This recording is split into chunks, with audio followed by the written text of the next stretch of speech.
মেহেরপুর সীমান্তে ৬ জনকে পুশিনের চেষ্টায় বিএসএফের, তবে বিজেপি ও স্থানীয়দের বাধার মুখে প্রবেশ করতে পারেনি তারা। এ নিয়ে আরও খবর জানাতে মেহেরপুর থেকে সরাসরি যুক্ত হচ্ছেন সহকর্মী হাবিবুর রহমান কাজল।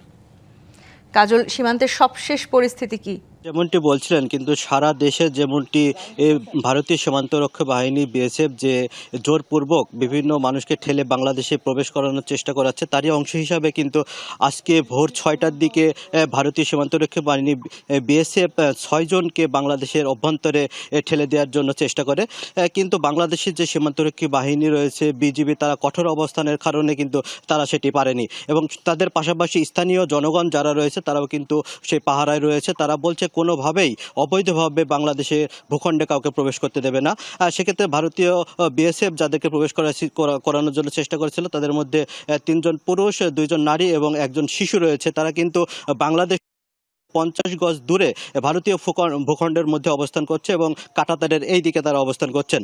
সেক্ষেত্রে স্থানীয়রা যেটা বলছেন, তারা কিন্তু গেল কয়েকদিন থেকে রাত জেগে বিজিবি সদস্যদের সাথে কিন্তু তারা সীমান্ত পাহারা দিচ্ছেন এবং এই প্রবেশ ঠেকানোর জন্য জোরদার চালিয়ে যাচ্ছেন। পাশাপাশি বিজিবি 47 ব্যাটালিয়নের সহকারী পরিচালক নুরুল হুদার সাথে আমার কথা হয়েছে। তিনি যেটা বলছেন, তারা কোনোভাবেই এই অবৈধ অনুপ্রবেশকে মেনে নেবে না। তারা কঠোর অবস্থানে রয়েছে এবং তারা ইতিমধ্যে মাইকিং সহ বিভিন্ন কারণে তারা এটা প্রচারণা করেছেন, এবং ইতিমধ্যে তারা পতাকা বৈঠকের জন্য ভারতীয় কমান্ডার পর্যায়ে চিঠি দিয়েছেন এবং তারা সাড়া পেলে সেই বৈঠকে বসবেন বলে জানিয়েছেন। এই ছিল মেহেরপুর থেকে সীমান্তের সর্বশেষ পরিস্থিতি। তন্নি। ধন্যবাদ কাজল। নগদ নিয়ে এলো হার না মানা হার অফার। সর্বনিম্ন 10,000 টাকা রেমিটেন্স নগদে পাঠালে থাকছে স্বর্ণের হার জেতার সুযোগ।